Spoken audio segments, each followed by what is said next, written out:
Okay, Mr. Oscar the Bee. You know, the Chelsea boys got stung by the bees. Chelsea 0, Brentford 2. I think it's normal service resumed. What do you reckon? Yeah, I don't think we saw anything different from what we've seen recently.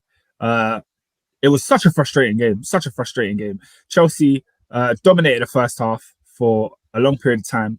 You got a man like Cole Palmer, 21 years of age, yeah, dictating play, pulling strings, telling players where to be, like the only bright spark for Chelsea in that game.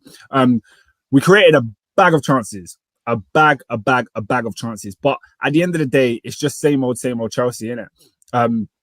You had players like Cucurella missing easy chances, Sterling not converting, Nicholas Jackson. Guys, if I speak on Nicholas Jackson this week, I might pop a vein in my head because this guy frustrates me so much. And on Saturday, I was at the end of my tether. I was sat next to some guys in the Matthew Harding lower, and they were talking to me about Jackson. I said, this guy's not good. Like, we have a dud. We have a poor striker. He is not good enough to go and do what we need to do to get into the Champions League, let alone winning the league or challenging. Do you know what I mean? Chelsea need a striker that can score 20 goals. Chelsea need a player that can score 20 goals. Like, I feel like having a goal-scoring striker is good, but should also be accompanied by at least a midfielder or a winger who can score goals. Chelsea have none of those three things. None. And when your striker is probably shouldn't even be playing in the Premier League, what chance does it give you? I want to be angry at Mauricio Pochettino. I do, because I think he's done stuff wrong. But when I look at what has happened this season and the games that Chelsea have lost or dropped points in, my anger falls at the feet of the attackers. How are you not putting the ball in the back of the net at this point? Like, how are you just not scoring?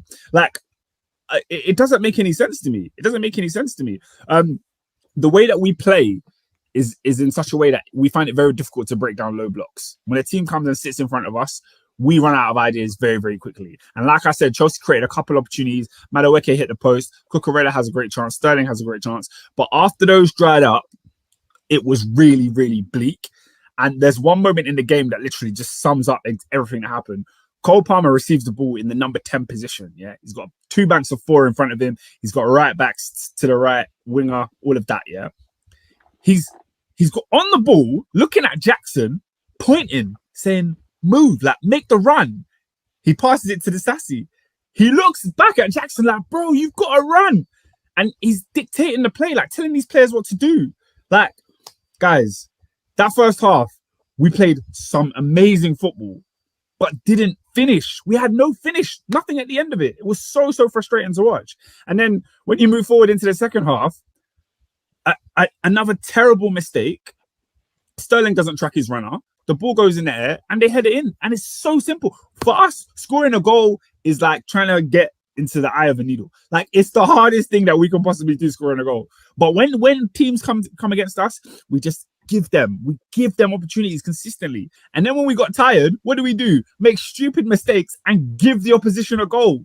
Again, 2 weeks in a row, we have just thrown the lead away. We've just given it to the opposition. The difference between you scoring against Brentford and you scoring against Arsenal, you look at it. Look at the goals we gave you as well. I'm with you. You didn't give us a penalty. We earned that. The penalty was barely a penalty. I still don't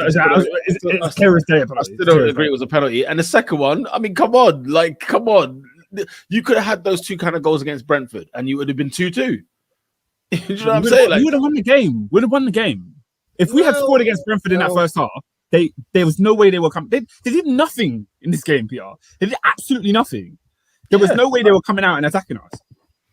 I mean, listen, they had their players out as well. But look, at the end of the day, like this Chelsea, you could say is copy and paste from throughout the whole season, right? And my point in the group chat was simply of the fact that unless Chelsea were given 2 goals, they're not going to score any. And then you're turning around saying that they're going to go and win the game. I mean, it's one of those, isn't it? It's like 6 of one, half a dozen of the other. Yeah, man. And what makes it hard is I don't actually understand how Mauricio Pochettino can arrest the situation. No, what were the subs? I watched obviously like Match of the Day and stuff. I didn't see exactly what was. 1-0 down, Chelsea brought on Reece James, a right back, Ian Maatson, a left back, Leslie Ogwachukwu, a defensive midfielder, and David Washington. Do you guys know who David Washington is? Yeah, I saw that. I saw that Washington sub come on. I'm asking, do you know who he is? Or some Brazilian don? I don't even know, bro. I've never 18 years old. He's just come off the plane from Ecuador. Nobody knows. Nobody knows who this guy is. Nobody knows who this guy is. How old do you say he was? 18. 18. 18. The guy needs 2 loans and a growth spurt. Like, it's not looking good. Come on. So on one hand, I'm like, yo, Mauricio Pochettino, you gotta do better. You gotta coach these players on how to make the right runs, how to get in behind, how to do this and that. But bro, when the ball falls on the plate to the feet of Cucurella, like just score. Just score. And I'm not even gonna sit here and talk about, we should have had a penalty. Sterling got fouled. I don't care. It shouldn't take a bogus penalty for you to beat Brentford at home. It shouldn't. Yeah. It shouldn't. The problems at Chelsea are much deeper than a referee not giving us a penalty. I mean, listen, look, Chelsea had 17 shots, 2 of them on target. That's not good. Brentford had 7 shots on. So Brentford had 7 shots and 5 on target. You know what I'm saying? So there you are. There you are. There's Chelsea. I mean, at the end of the day, like, I tell you what though, like we're not finding out now that Chelsea needed a striker. We're not finding that out now. Do you know them ones? We've been knowing that. Exactly. Exactly. And that's why it's a bit like it's Oscar must feel redundant because it's like, well, what else can I say? Like we know well this is what it's gonna be. Honestly, from now until January, I don't know what to say to you guys. I don't know what to say because the next 5 games, we will probably see the same thing. We'll probably have decent patterns, get a ball in good positions, have a few chances in the box, and somebody is not going to finish their food. And what am I supposed to do with that?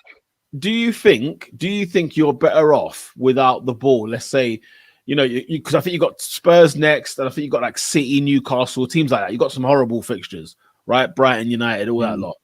I wonder if those kind of games work in your favor because Pochettino said in his pre-match against Arsenal, I mentioned it last week, that it's easier to coach this game because the motivation is there, and they're the games I actually want to. I prefer to manage these games.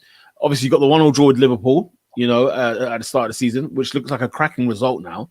I mean, it's always a cracking result to draw at home. That game. We should have won that game. And there you go. But like, I look at Chelsea's wins. Who are they? Was it Luton? Who's the other one? Our wins on Luton. There's another one in there, surely. How many games have we won? No, Oscar, you've won games, man. No, we've won, but like, bro, you won 3 games. Good grief, that's still poor. 3 wins. 3. All right, so we beat Burnley and we beat Fulham. Burnley and Fulham and them, man. I mean, look, I don't know, man. I mean, I'm just wondering whether it's a case of City, United, Spurs, Brighton, them kind of teams there. Will Chelsea perform better? We will see. It's your next 5 games, horror show games, but it might work better in Chelsea's favor. Is there anything that's making you think? No. Like I said, I was saying this to Assad last week. I was just like, bro, like the time for playing well has gone. Like you play well in the first 4 or 5 games to figure out who you are.